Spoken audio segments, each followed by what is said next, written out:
Hello and welcome to Always Take Notes. In this episode we interviewed Dylan Jones, the Editor-in-Chief of British GQ and GQ Style.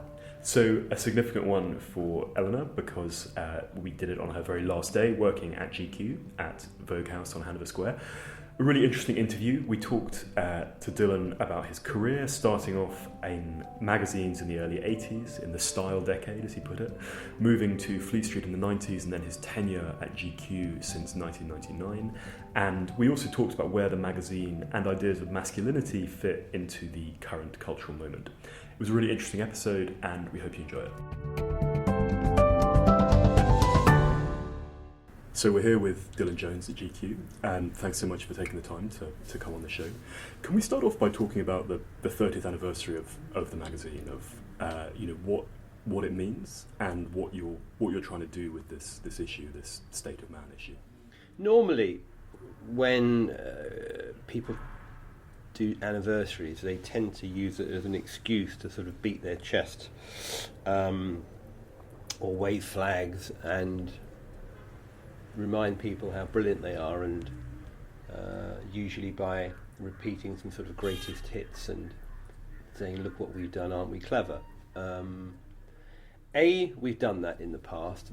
B, it doesn't really feel like that the world wants that right now. And C, I thought that there was a genuine opportunity post the instigation, if that's the right word, of Me Too. Just in the last year, I think that men have questioned themselves and looked at themselves and asked questions that they probably, in a way, they probably haven't done before. And so we commissioned a big piece of work from YouGov. And normally when people do this, ad agencies or magazines or any sort of media content provider, it's done for expedient commercial or editorial reasons. But I actually thought there was a genuine need for it, actually. And pivoting from that is a huge array of fascinating pieces that are running in the magazine and on the website throughout this month about everything from mental health issues, suicide, gender relationships, all forms of things which are kind of fascinating material. Actually, I think we've produced a very, very good product, and I think it's been enriching for everyone in the process, actually. And how does what's in the magazine now compare to what the sort of thing you might have been running 5 or 10 years ago? I think our job, without trying not to sound incredibly pompous about it, is to, as well as reflect public opinion or the opinions of people that we interact with, it's also to anticipate it too. So I think the magazine and the brand has been changing for quite some time. I would say the quality of the magazine is no different from what it was 5 years ago, because I think the quality, well, certainly I've tried ever since I've been here to make the quality incredibly high. We pay more for our journalism than anyone else in Fleet Street, apart from sort of half a dozen columnists who work for the Nationals. I think the fundamental changes that I think that you'll see more objectification of men in the magazine than you will women. That's changed a lot. I mean, when I inherited the brand over 19 years ago, if I'd have put a man on the cover, I probably would have been fired within the first 6 months, and I'm not exaggerating. Yeah. Because the climate and the very aggressive newsstand culture then was very, very different from what it is now. Do you worry though that now that men have been encouraged to be more metrosexual and take care of their grooming and makeup and take care of themselves in the same way that women were encouraged to 50 years ago, that we're now going to see the same issues that women have just slightly gone over now happening to men? We're already seeing it, and I saw this I saw this happening 30 years ago, when men's magazines started again in this country in the mid-80s, because we were fundamentally turning men into a different type of consumer. Of course you'll see that. You'll see issues with body insecurity, dysmorphia, all kinds of insecurities which are driven by ideas of perfection and dressing well and having a better body. And we're in a culture now also where you can literally sort of sexuality is no longer prescriptive, and you're no longer encouraged to be prescriptive in a sort of pigeonholed way, whereas in the 80s the prefix of choice was designer food, designer furniture, etc., etc. Then it became luxury was the prefix, luxury holidays, luxury lavatory paper, etc., etc. And for quite some time it's been bespoke, and bespoke these days doesn't just mean a bespoke pair of shoes or a bespoke suit. It's bespoke bodies. You can basically tinker around with your body until you've, and I'm talking in terms of cosmetics, I'm talking in terms of gender realignment. We can, whatever, we can decide what's between our legs as much as what's on our feet. Can we roll back? We want to come back to the Contemporary magazine a bit, but roll back with your career to when you first had, growing up, when you first had an interest in working in this area. Where do you trace that to originally?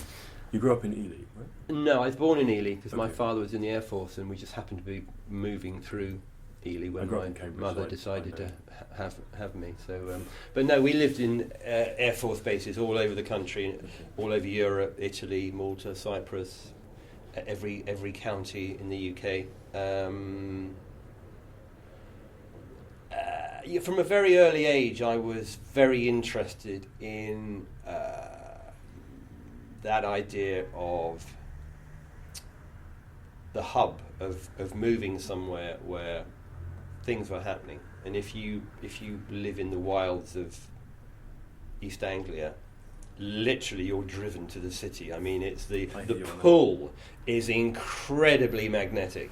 See, I was always obsessed with London, with being at the sort of centre of things, swinging London, Andy Warhol, glam rock, all of those things were I was a very impressionable teenager. And how were you consuming that? Through radio, through TV, or through? Principally through all forms of media. And in those days, obviously, because you couldn't just open a telephone, you had to seek it out quite aggressively. But I was very inquisitive, and I started buying my first magazine that I bought on subscription was a magazine called Goal, which was a football magazine in about 1970. Then I moved on to a magazine called Pop Swap, which was sort of like Smash Hits, but 7 or 8 years earlier. Then I became a devotee of the NME in 72, and at that time the NME was selling 250,000 copies every week. But we all thought we were very smart because we didn't think anyone else knew about the NME, and it was our own little club. And the NME, and edited in its pomp by Nick Logan, was the way that we not only found out about music, but we found out about all sort of transgressive forms of culture, literature, politics, film, all of these things. Did you want to work for the NME? Yeah, I did. I remember sending in a record review when I was about 13 for one of their things, and did they reply? Really did. No. Was it the NME that ran the Hip Young Gunslingers Wanted ad that forged the career of Judy Burchill? Judy Burchill and Tony Parsons, and also Paul Morley too, and a whole stream of people. Very sort of the NME was my world, and then moved to London. You went to art school? I went to Chelsea School of Art in 1977, which is great, living in Chelsea, height of punk rock, very exciting. Then moved to St Martin's School of Art, and the sort of Blitz years started. And then... And you always wanted to be a journalist? No, I didn't actually. I went to art school because I wanted to go to art school. From the age of 12 or 13, I was obsessed with going to art school.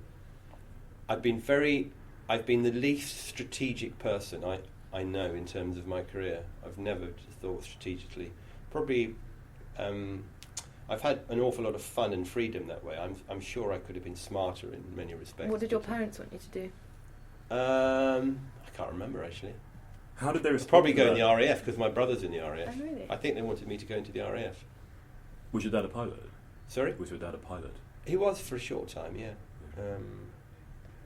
And so how did you move from from art school into this kind of 80s emergent magazine world? In 1980, 3 magazines launched in the space of 3 months: ID, The Face and Blitz, and it was incredibly exciting. That was the dawn of what pejoratively became the style decade. I was plugged into that immediately, like the enemy was like thrown over my shoulder, and it's like it's all about ID and The Face now.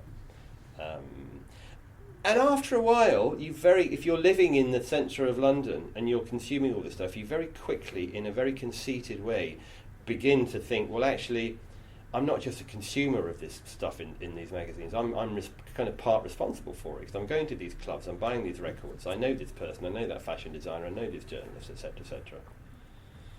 Very conceited. And then for my degree show in 1981, I produced a sort of a fantasy, sort of postmodern picture love story magazine.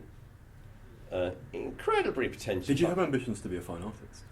No, I was doing the graphics and photography course, and I was an appalling photographer. I had no interest in it really. I thought I did, but I wasn't any good. I left St Martin's, and then for about 18 months didn't. I was. What did you call your magazine for your degree show? Oh God, I think it was called something like A Modern Romance. It was something like that. Was it well received? Well, I also did a photo story on gay action men having sex with each other in various different. You're probably arrested for doing that now. What year was this? 81. Okay.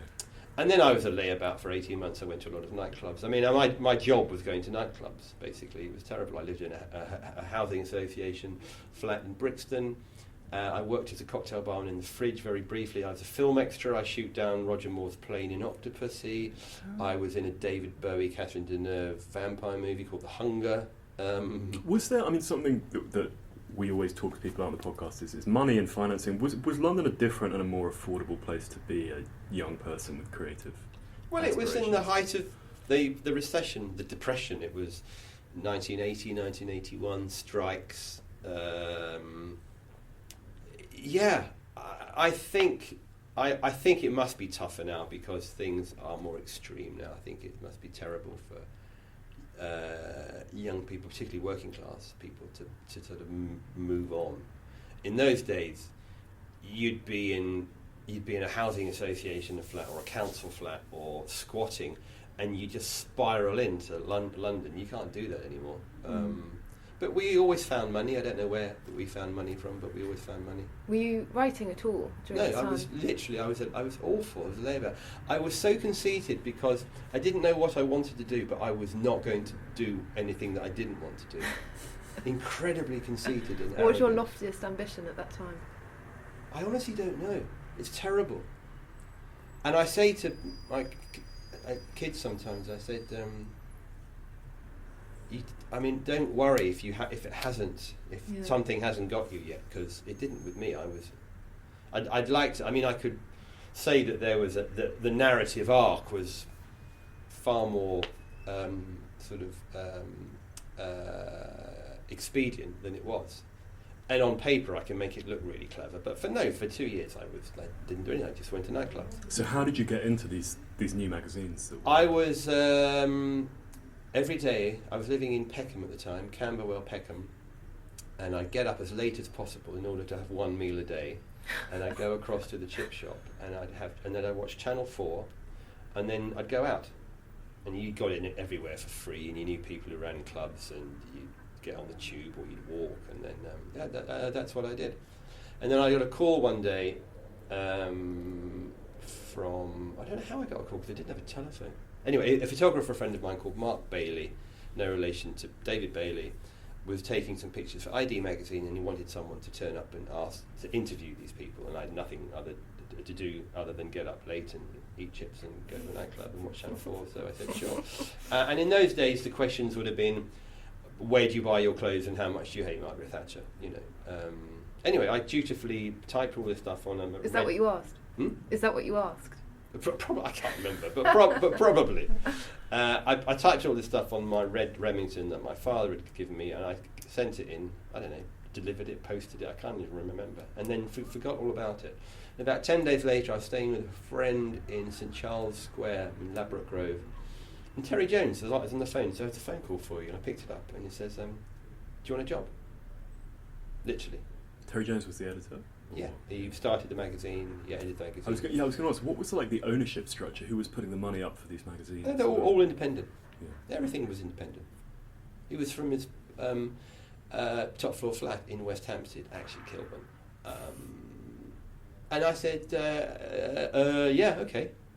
And I went to start working for ID, and in 5 minutes realised that I sort of never wanted to do anything else. I found the whole thing intoxicating, and it was brilliant. Did you have a job title at that point? I don't think so. What are your first... Staff writer, I can't remember. Do you remember the first piece of journalism after that you did for them? I would have been interviewing someone. I mean, the thing in those days, I couldn't write. I can't really write. I've learned to write.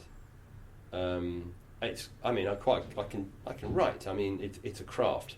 But I tell people that you can learn. It's not like you don't have to be born with innate gifts. It's and all the stuff I read now for the first couple of years, even though growing up in public, it's gibberish. Very enthusiastic, and we're talking about the right people, and we've got the right opinions, but it's gibberish. What of people now, of young people writing now? No, I'm talking about my writing when I first started. When did you start reading your old work? I do it all the time because I fill it stuff like crazy, yeah. Because actually the older you get, you realise the lives and the people you've touched are quite kind of... I'm doing a project now, and it's... you kind of realize, Christ, and you kind of forget, because then you're just kids, just mucking about. Anyway, I worked at ID, I became editor, did that for 4 years, went to work for Nick Logan, worked on The Face. Became editor within a year, right? Yeah, something like that. How did that happen? It just happened. Said, do you want to be editor? Was that unusual to become editor so quickly? Maybe. And with these magazines, what were their circulation and stuff like that at that stage?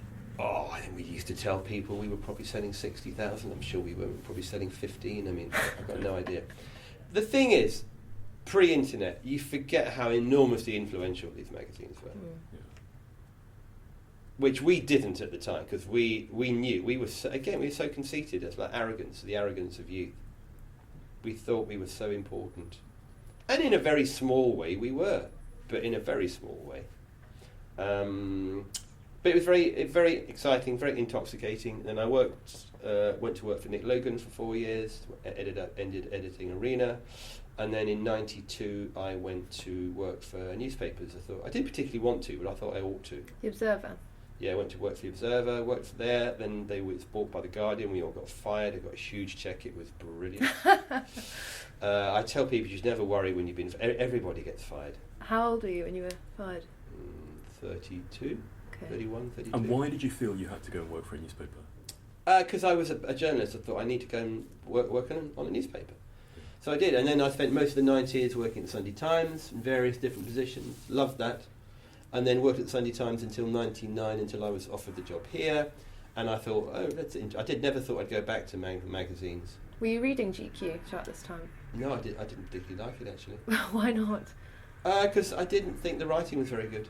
I mean, it's a great brand, it was a fantastic brand, but I didn't like the journalism.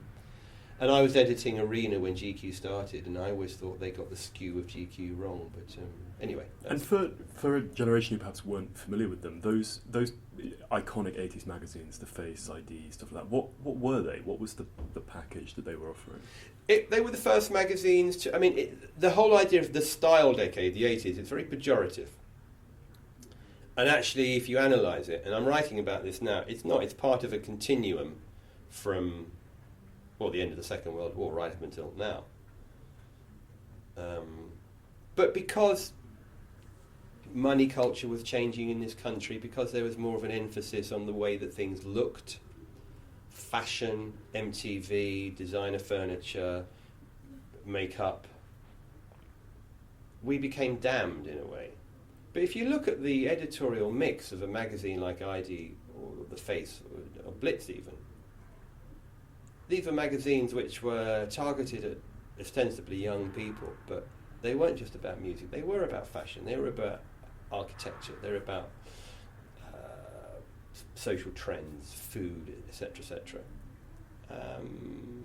And they were treating consumers with a bit more respect, I suppose. Plus, it was the start of a media culture aimed at men. I mean, Nick Logan launched Arena in '86, which was the first proper men's magazine to be launched in this country since the end of Town, which had been owned by Michael Hess. I was going to ask, had there been a previous kind of age of these publications? Yeah, late 50s, early 60s, Town magazine. Nova was a great magazine, but ostensibly a women's magazine, but there hadn't really been men's magazines in the modern era. What do you miss about being an editor then, in terms of the impact? Is the impact different that you're having? I don't know. I think that GQ is a huge brand. It's a global brand. Our footprint is enormous. But then we're swamped by the tech giants. So our footprint in that respect is quite small. I go back to 30 years ago thinking about those magazines. They're very sort of small circulations, but a huge influence again. So I don't know, I think I've been very lucky. I think I've been very lucky to work on really good brands. It's been fun. Could you tell us a bit about what being a magazine editor involves? Like, what would a typical day or a typical week, or maybe, if the cycle is monthly, how does that work? Where are you? It's different now because now we produce a monthly magazine, which is incredibly labour intensive, which we're very proud of. We produce a fashion magazine that comes out twice a year, and we produce a website which changes every 20 minutes, or at least it ought to. Plus we have lots of social platforms, plus we do lots of events, we do lots of parties, we show off, etc, etc, etc. The parts of the job are incredibly glamorous and a lot of fun. Parts of it are quite prosaic and quite tedious, a lot of far more managerial work than anyone might consider. But I remember Tom Wolfe, not that I'm equating myself with the genius of Tom Wolfe, but I remember he once said many, many years ago that he had no interest in being anything other than a journalist. He had no interest in rising through the ranks of a newspaper, because he said that the further you got to the top, the more your job became like the job in any other industry. You're working in the chemical industry, etc. So it's about management. And management's very important, and I enjoy management, but the creative, there have been quite a number of jobs that I've not taken, which would have been probably better for my career and certainly would have paid me more, because they were more managerial jobs. Not in this company, but were previously. And I didn't want to lose that relationship with editorial. I mean, I have done occasionally in the past, and I haven't enjoyed it. It hasn't made me happy. I don't see, if you're lucky enough to be able to choose something that makes you happy, then God, do that. Well, you write quite regularly for GQ, I'd say. Is that something that you consciously make an effort to do so that you keep it going because you don't want to lose that? No, I do it for selfish reasons. I do it because I enjoy it. I do it because I want to meet people. I want to, I like writing.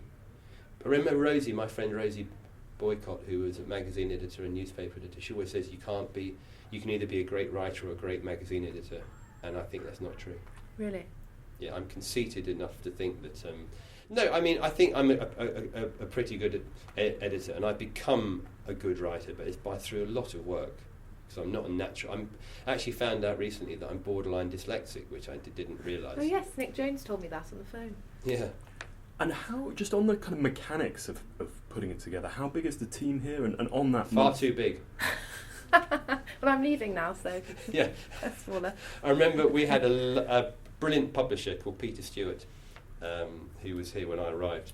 And when people came in for a meeting or something, and they were doing small talk, and someone would say, "How many people work here?" And he'd go, "About half." There's loads of people who work here. I don't know. It depends. There's probably 30 editorial, maybe 40 including GQ Style, increasing number of video people, whole commercial department. I mean, it's quite a big team. And how does that compare to when you started in terms of the overall? Oh, we had 6 people, I think, when we started. I mean, on ID, how many were there? 6.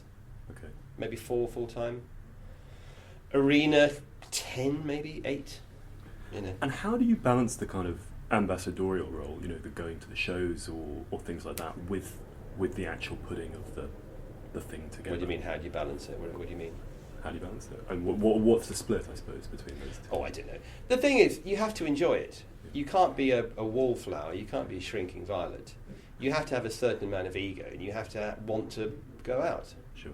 And I think if you're a woman and you've got young kids, I think it's different. But some of the conversations I overhear in this building about people moaning about having to do things. I mean, sorry, if you don't want to do it, there are thousands, perhaps hundreds of thousands of people would love to be given the opportunity to get on an aeroplane and go and sit on a chair in front of people walking up and down in Milan. I mean, come on.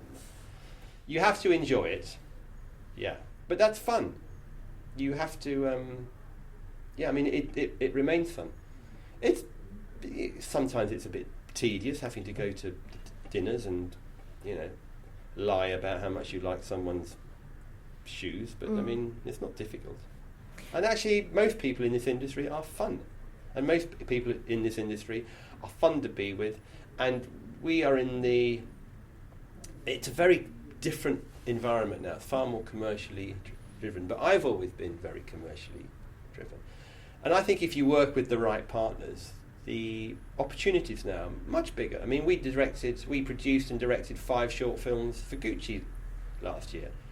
They sat on all our platforms and all their platforms globally. That's huge. And we've just, I think, about to finish the second iteration. There's the second bunch of films. So we make 10 films all together. That's really exciting.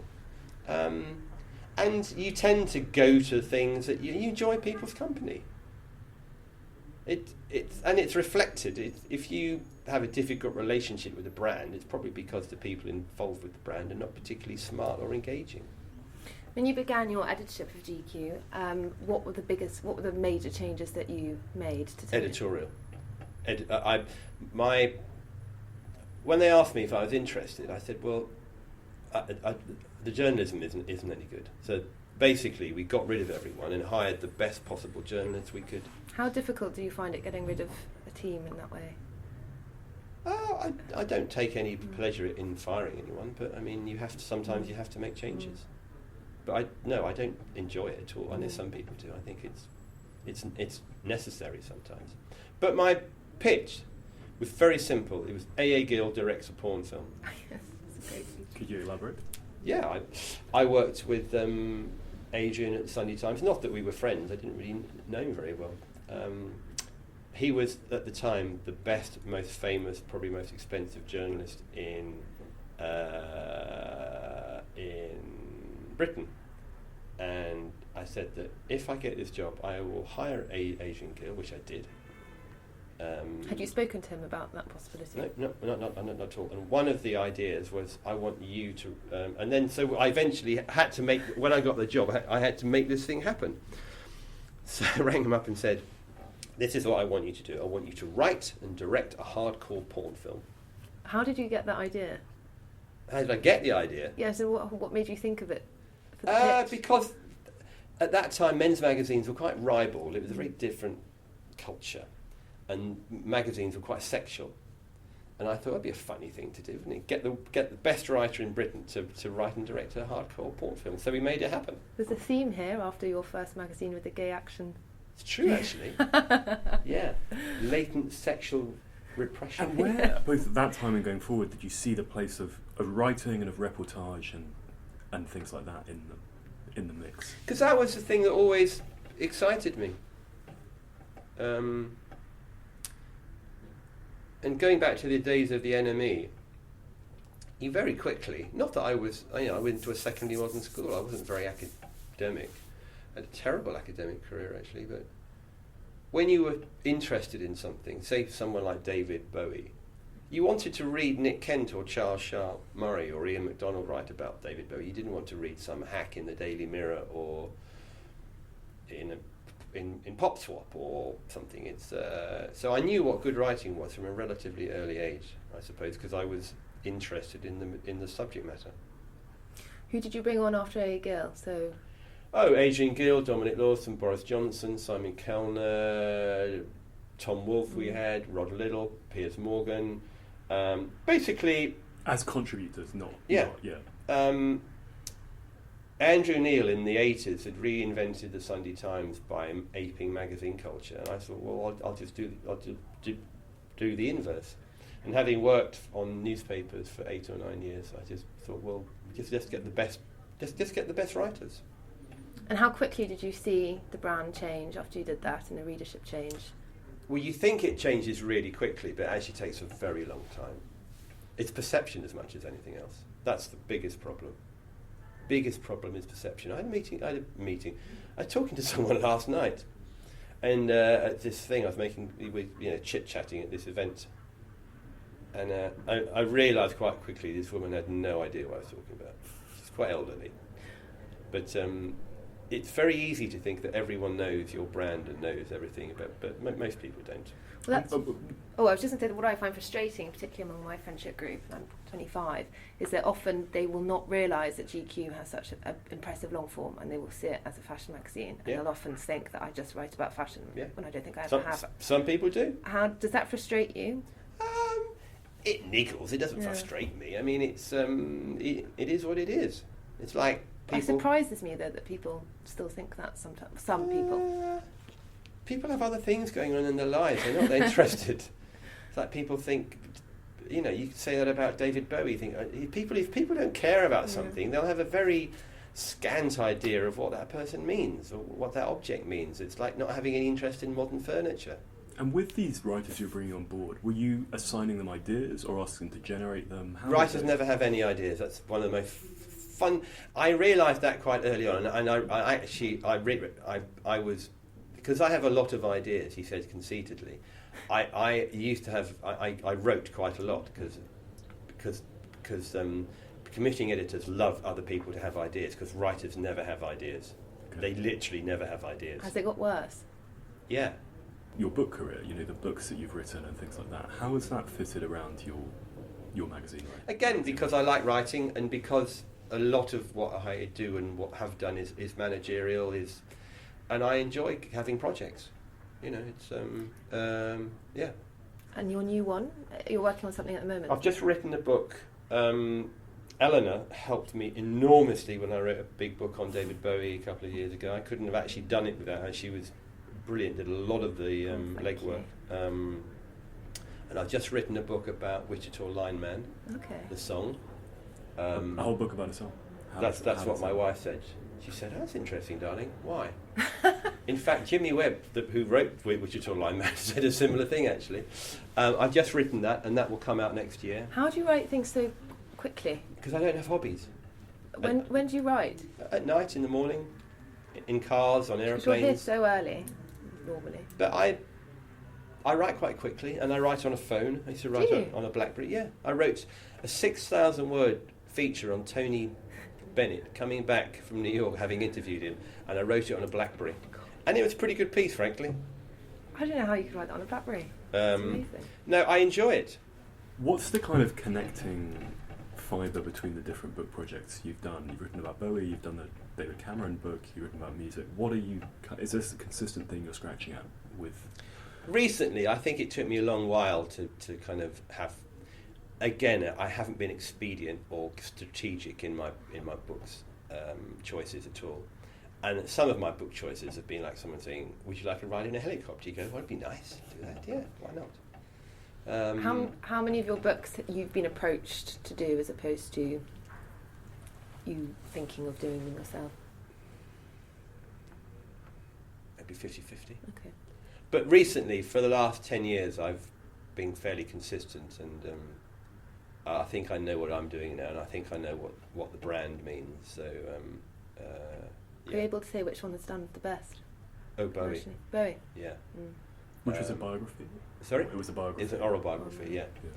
And I'm doing a similar book now on the New Romantics. Coming back to the magazine world, obviously the time since you've been editor has been enormous changes in the business of journalism, in the internet, and all of that. How have you negotiated that the change, the advent of the internet, the change of what a magazine means? We were very lucky because the magazine has always operated at sort of the top end of the market, which in some respects has made it easier. we work for a very good company. We work for a company that are not, I mean, lots of companies have made very rash decisions and have had a sort of knee-jerk reaction to the changes in consumer patterns and delivery systems. Sort of gradual investment,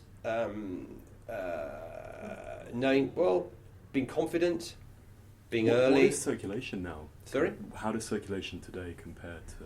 It's not that different, actually. I think our circulation is about 115, and I think when I started it was about 124. In print? Yeah. And digital, the digital edition's done super well recently, hasn't it? It's doing fantastically well. Yeah. It needs to be better, and it will be better, but it's yeah, I mean, we're in a pretty good place. And with budgets as well, we always try and talk to everyone about money on the podcast. The amount of resources that you have to produce the product, how does that compare now to when you started? You have to be quite clever with money. My policy is, I remember once working for someone who said, there's only one thing worse than being over budget, is being under budget. Right. So we spend every penny that's on the table. I'm not going to tell you how we do that. But I mean, it's a constant juggle. You're juggling all the time. And because we have so many more things to do now, because we have all these social platforms, because we have a website, because we have events, we have this, that and the other, you need partnerships for a lot of it, because the money doesn't grow exponentially. It doesn't grow in accordance with the number of projects and operations and platforms and the different things we have to do these days.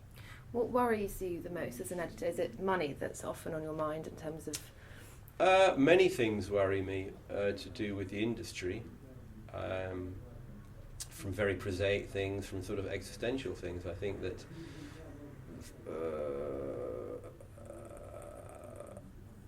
fundamentally I worry that young people now, anyone under the age of 30, there's an expectation that you don't have to pay for things. You don't have to pay for content. You don't have to pay for news. Do you see that with your daughters? Do you encourage them to... Yeah, and I've lost that argument. And for them, I mean, we'd be leaving the house and they'd say, where are you going? Say, oh, we're going to the cinema to see X. Oh, I've seen it, it's all rubbish. So how have you seen it? And of course, they've already stolen it online from some Chinese website. Do they read GQ? Do you ever ask them their opinions? I ask them their opinions all the time. They're withering in their appraisal. What do they say? What on earth have you done that? It's how old are your daughters? Awful. They're 18 and 20. Interestingly, the issue that they've probably read more than it is the one that's out now. Really? Yeah.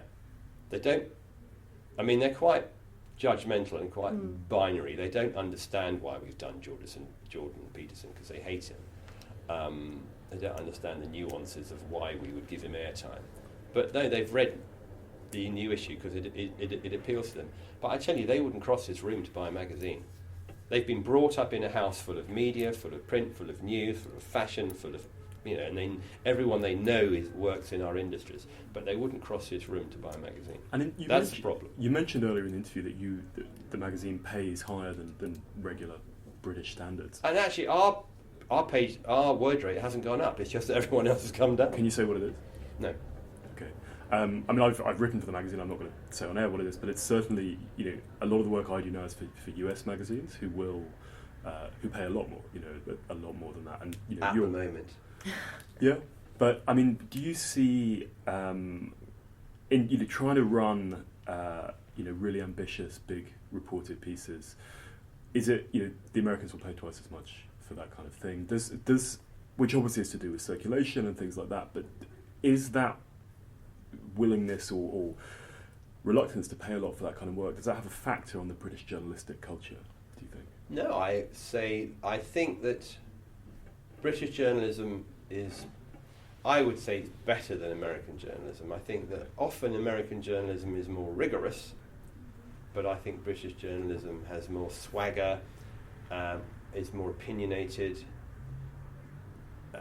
I mean, sometimes I read something in the New York Times, and after reading for 8 inches, I've given up because I mean, get to the point. I remember once I did a piece for a magazine. It was a Condé Nast magazine, American magazine, and I was at home in Shepherd's Bush with my girlfriend, and the phone rang about 8 o'clock in the evening, and it was a fact checker. And this, I can't remember what I'd written. I think it was a fairly anodyne piece. Anyway, I'm on the phone for about 20 minutes, and initially I'm quite impressed with the level of diligence that they're affording me here. And after a while, she asked me a question. She said, "What's that?" I said, "That's called an opinion." So they are rigorous, but it makes. I think American journalism often is duller than British journalism. Although it's interesting that a lot of, I suppose, writers that you've nurtured who've come through GQ, people like Sam Knight or Ed Caesar, have then moved on to write for America. The magazine they end up moving to is the New Yorker, which I would still say is the best written magazine in the world, and I don't think anyone can take any issue with that. Yeah. And people like Sam and Ed Caesar. I mean, I think it's great. They're like our babies that have gone off to write for the New Yorker. I mean, that's terrific. You know, when that happens to you, I'll be equally as proud. You know. You said that writers don't have any ideas, and I know that people pitch directly to you. What impresses you with pitches and features that you're getting in your inbox, and what do you wish you had more of? What you never need is someone going, "I'd love to interview Madonna." Do you get that a lot? Yeah. By well-known writers? No, by that people think that's a really smart pitch. It's like, well, if I want an interview with Madonna, I will get the best person for that job, and it isn't going to be you. Who would it be? What impresses us is a new idea or an interesting idea and a display of their ability to achieve what they promise. Do you get that often? No, very rarely. I mean, very, very, very rarely. Could we return to what we started to a bit with the 30th anniversary and so forth, and this kind of reimagining in some ways of what it is to be a man and what it is to be a men's magazine? One thing, what has happened to the kind of flesh quotient in the magazine? There isn't any. But there was when you started? Yes. And how did that change, evolve? It changed because even when I inherited, as I say, when I inherited the magazine, it was a very different culture, and sex, or at least glamour, was the perception was very different to what it is now. And I haven't done this because it would be boring to, but I think that if you looked at every issue from then to now, I'd see that basically the percentages have just gone like this. Yeah. And in terms of pictorial displays of women, we've gone kind of 180 degrees, but I think that we've always been ahead of where the culture is. I hope we are. And was it very different with, I suppose, when you started, the lads mags, FHM and Zoo and stuff were a big part of the market, and yeah. Were they a competitor at that time, or were you always?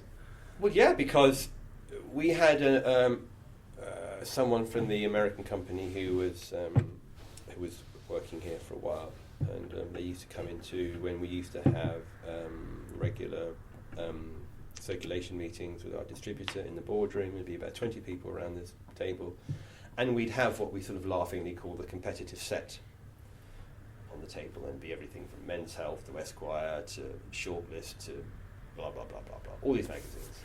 And at the beginning of the noughties, there were lots of them because there were lots of magazines. And I think he must have been here about 7 or 8 years ago, and there was a copy of FHM on the table, which at that time was probably selling about 50,000 copies. He says, "Why is this here? Because it's not, editorially it's got nothing to do with you, and it doesn't seem to be particularly successful." And me or someone else would have said, "Well, because if you'd have been in this room 6 or 7 years previously, that magazine would have been selling 900,000 copies a month." It sold 900,000 copies. It was a very important, very successful magazine, yeah. And you don't take that kind of success lightly. Do you ever get personal criticism from readers? Because I know that, rightly so, some of our covers, well, not covers, but some of our editorials have been provocative, like the Johnny Depp one. How do you respond to anyone? It depends. I'm not on Twitter, No.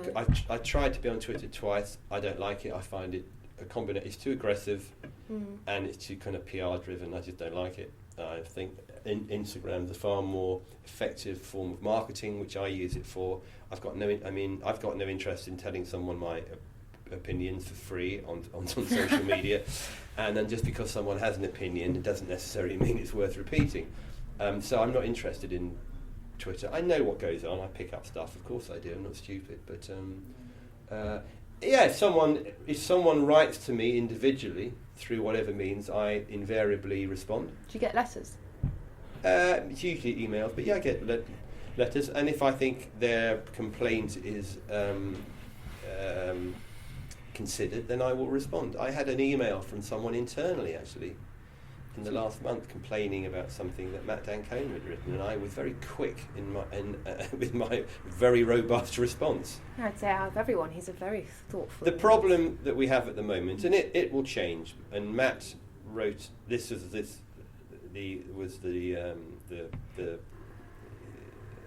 I commissioned him to write a piece about the Times pulling all of their writers out of the Comment Awards because they were at odds with a particular journalist whose the ideas that she espoused, they took issue with. And I commissioned this piece. I didn't have to brief Matt because I knew what he would write. And his very considered and very smart response was, well, these days, if you write a piece of comment, you will invariably annoy somebody. Even if you annoy one person, it makes that piece invalid because you've upset somebody. That's not comment.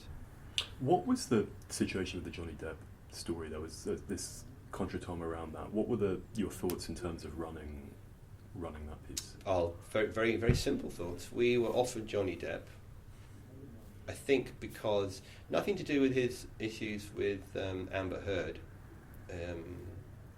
but to do with the piece that was in Rolling Stone, where he allowed a journalist to spend a considerable amount of time with him, and this journalist had written what seemed like a very accurate and quite funny portrayal of him at home, sort of drinking himself to death. And I said, well, what's in it for us? And we got to say, I said, if you allow our journalists access, and if you allow our journalists to ask him any question that he wants to, and to talk openly about the issue, the allegations of abuse, his issues with the production team, the film company Between Pirates, all of these things, if he'll agree to answer all the questions, yes, we will do it. And that's what happened. And again, because I'm not on Twitter, I didn't read a lot of the stuff, but I know there was huge outcry because it seemed to me that a lot of people took offence at us allowing him the oxygen of publicity. They were all journalists, interestingly.